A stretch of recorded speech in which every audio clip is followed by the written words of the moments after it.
Üçüncü esas, mesele-i melaike ve ruhaniyat o mesaildendir ki, tek bir cüz'ün vücudu ile bir küllün tahakkuku bilinir. Bir tek şahsın rü'yetiyle umum nev'in vücudu malum olur. Çünkü kim inkar ederse külliyen inkar eder. Bir tekini kabul eden o nev'in umumunu kabul etmeye mecburdur. Madem öyledir, işte bak, görmüyor musun ve işitmiyor musun ki bütün ehli edyan, bütün asırlarda zaman-ı Adem'den şimdiye kadar melaikenin vücuduna ve ruhanilerin tahakkukuna ittifak etmişler ve insanın taifeleri birbirinden bahsi ve muhaberesi ve rivayeti gibi melaikelerle muhabere edilmesine ve onların müşahadesine ve onlardan rivayet etmesine icma etmişlerdir. Acaba hiçbir fert melaikelerden bilbedahe görünmezse, hem bil müşahede bir şahsın veya müteaddit eşhasın vücudu kat'î bilinmezse, hem onların bilbedahe, bil müşahede vücutları hissedilmezse, hiç mümkün müdür ki, böyle bir icma ve ittifak devam etsin ve böyle müsbet ve vücudi bir emirde ve şuhuda istinat eden bir halde müstemirren ve tevatüren o ittifak devam etsin? Hem hiç mümkün müdür ki, şu itikad-ı umuminin menşei, mebadi-i zaruriye ve bedihi emirler olmasın? Hem hiç mümkün müdür ki, hakikatsiz bir vehim, bütün inkılabat-ı beşeriyede, bütün akaid-i insaniyede istimrar etsin, beka bulsun? Hem hiç mümkün müdür ki, şu ehli edyanın, bu icma azimin senedi, bir hadsi kati olmasın, bir yakîn-i şuhudi olmasın? Hem hiç mümkün müdür ki, o hadsi kat'î, o yakîn-i şuhudi, hadsiz emarelerden ve o emareler hadsiz müşahedat vakalarından ve o müşahedat vakaları şeksiz ve şüphesiz mebadi zaruriyeye istinat etmesin? Öyleyse şu ehli edyandaki bu itikadat-ı umumiyenin sebebi ve senedi, tevatür-ü manevi kuvvetini ifade eden pek çok kerrat ile melaike müşahedelerinden ve ruhanilerin rü'yetlerinden hasıl olan mebadi zaruriyedir, esasat-ı kat'iyedir. Hem hiç mümkün müdür, hiç makul müdür, hiç kabil midir ki, hayat-ı içtimaiye-i beşeriye semasının güneşleri, yıldızları, ayları hükmünde olan enbiya ve evliya, tevatür suretiyle ve icma manevi kuvvetiyle ihbar ettikleri ve şehadet ettikleri melaike ve ruhaniyatın vücutları ve müşahedeleri bir şüphe kabul etsin, bir şekke medar olsun. Bahusus onlar şu meselede ehli ihtisastırlar. Malumdur ki, iki ehli ihtisas, binler başkasına müreccahtırlar. Hem şu meselede ehli ispattırlar. Malumdur ki, iki ehli ispat, binler ehli nefi ve inkara müreccahtırlar.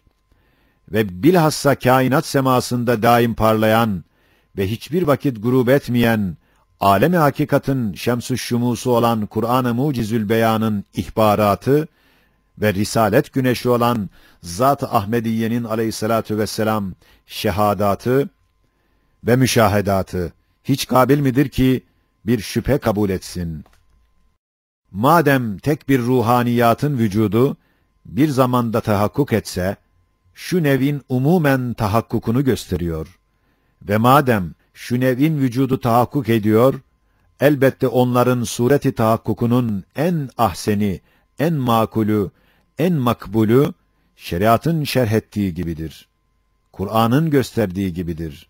Sahibi miracın gördüğü gibidir. Dördüncü esas. Şu kainatın mevcudatına nazar-ı dikkat ile bakılsa görünür ki, cüz'iyat gibi külliyatın dahi birer şahs-ı manevisi vardır ki, birer vazife-i külliyesi görünüyor. Onda bir hizmet-i külliye görünüyor. Mesela, bir çiçek, kendince bir nakş-ı sanatı gösterip, lisan-ı haliyle Esma-i Fatır'ı zikrettiği gibi, küre-i arz bahçesi dahi bir çiçek hükmündedir. Gayet muntazam külli vazife-i tesbihiyesi vardır. Nasıl ki bir meyve, bir intizam içinde bir ilanatı, tesbihatı ifade ediyor, öyle de koca bir ağacın heyet-i umumiyesiyle gayet muntazam bir vazife-i fıtriyesi ve ubudiyeti vardır. Nasıl bir ağaç, yaprak, meyve ve çiçeklerinin kelimatı ile bir tesbihatı var, öyle de koca semavat denizi dahi kelimatı hükmünde olan güneşler, yıldızlar ve ayları ile Fatır-ı Zülcelal'ine tesbihat yapar ve Sani Zülcelal'ine hamd eder ve hakeza. Mevcudat-ı hariciyenin her biri sureten camit, şuursuz iken gayet hayatkârane ve şuurdarane vazifeleri ve tesbihatları vardır.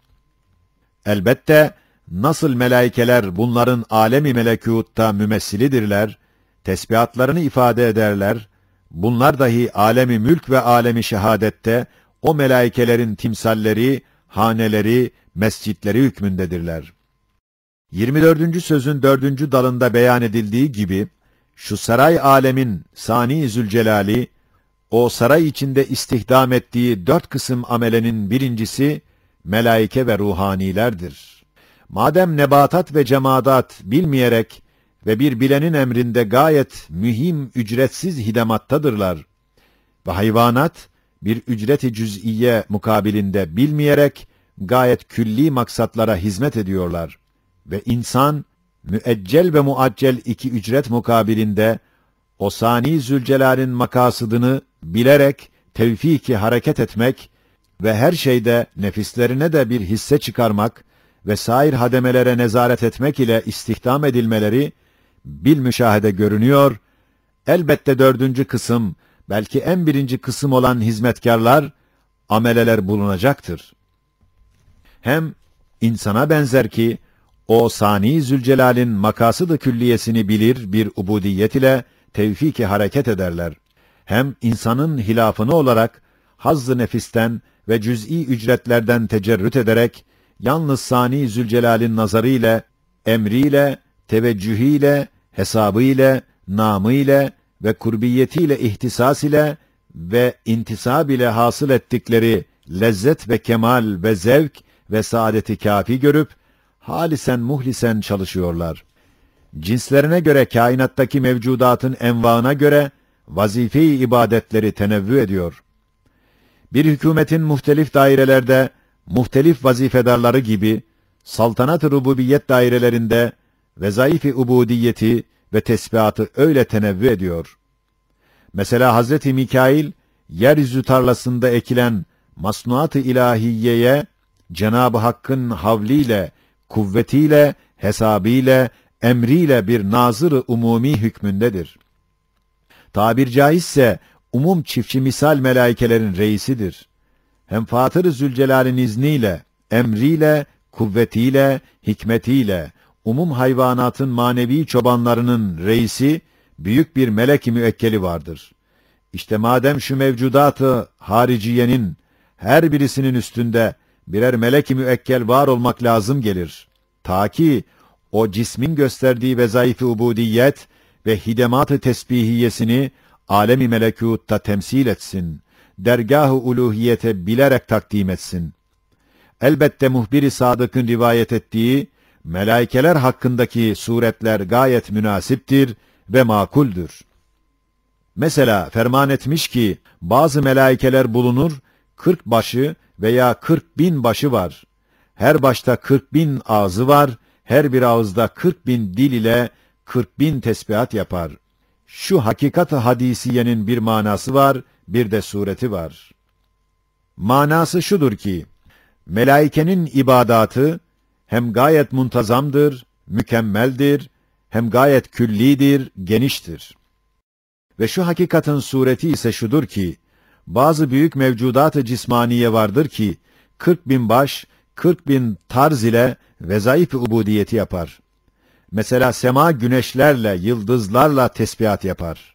Zemin tek bir mahluk iken 100.000 baş ile, her başta 100.000'ler ağız ile, her ağızda 100.000'ler lisan ile vazife-i ubudiyeti ve tesbihat-ı Rabbaniye'yi yapıyor. İşte küre-i arza müekkel melek dahi alemi melekûtta şu manayı göstermek için öyle görülmek lazımdır. Hatta ben mutavassıt bir badem ağacı gördüm ki 40'a yakın baş hükmünde büyük dalları var. Sonra bir dalına baktım, 40'a yakın dili hükmünde küçük dalları var. Sonra o küçük dalının bir diline baktım. 40 çiçek açmıştır. O çiçeklere nazarı hikmetle dikkat ettim. Her bir çiçek içinde 40'a yakın incecik, muntazam püskülleri, renkleri ve sanatları gördüm ki, her biri Sani Zülcelal'in ayrı ayrı birer cilve-i esmasını ve birer ismini okutturuyor. İşte hiç mümkün müdür ki, şu badem ağacının Sani Zülcelali ve Hakim-i Zülcemali, bu camit ağaca bu kadar vazifeleri yükletsin, onun manasını bilen, ifade eden, kainata ilan eden, dergâh-ı ilahiyeye takdim eden, ona münasip ve ruhu hükmünde bir melek-i müekkeli ona bindirmesin. Ey arkadaş! Şuraya kadar beyanatımız, kalbi kabule ihzar etmek ve nefsi teslime mecbur etmek ve aklı izana getirmek için bir mukaddemeydi.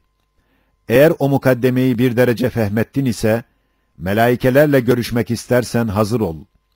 Hem evham-ı seyyiyeden temizlen. İşte Kur'an alemi kapıları açıktır. İşte Kur'an cenneti müfettehatul ebvab'dır. Gir bak. Melaikeyi o cenneti Kur'aniye içinde güzel bir surette gör. Her bir ayeti tenzil birer menzildir. İşte şu menzillerden bak. وَالْمُرْسَلَاتِ عُرْفًا فَالْعَاصِفَاتِ عَصْفًا وَالنَّاشِرَاتِ نَشْرًا فَالْفَارِقَاتِ فَرْقًا فَالْمُلْقِيَاتِ ذِكْرًا وَالنَّازِعَاتِ غَرْقًا وَالنَّاشِطَاتِ نَشْطًا وَالسَّابِحَاتِ سَبْحًا فَالسَّابِقَاتِ سَبْقًا فَالْمُدَبِّرَاتِ أَمْرًا تَنَزَّلُ الْمَلَائِكَةُ وَالرُّوحُ فِيهَا بِإِذْنِ رَبِّهِمْ عَلَيْهَا مَلَائِكَةٌ غِلَاظٌ شِدَادٌ لَا يَعْصُونَ اللّٰهَ مَا أَمَرَهُمْ وَيَفْعَلُونَ مَا يُؤْمَرُونَ. Hem dinle. Subhanehu bel ibadun mukramun. La yesbikunehu bil kavli ve hum bi emrihi ya'melun. Senalarını işit. Eğer cinnilerle görüşmek istersen, قُلْ اُوحِيَ اِلَيَّ اَنَّهُ اسْتَمَعَ نَفَرٌ مِنَ الْجِنِّ. Surlu sureye gir, onları gör, dinle, ne diyorlar? Onlardan ibret al, bak, diyorlar ki, İnna semi'na Kur'anen acaba, yehdi iler rüşdi fe âmennâ bih, ve len nüşrike bi Rabbina ahada.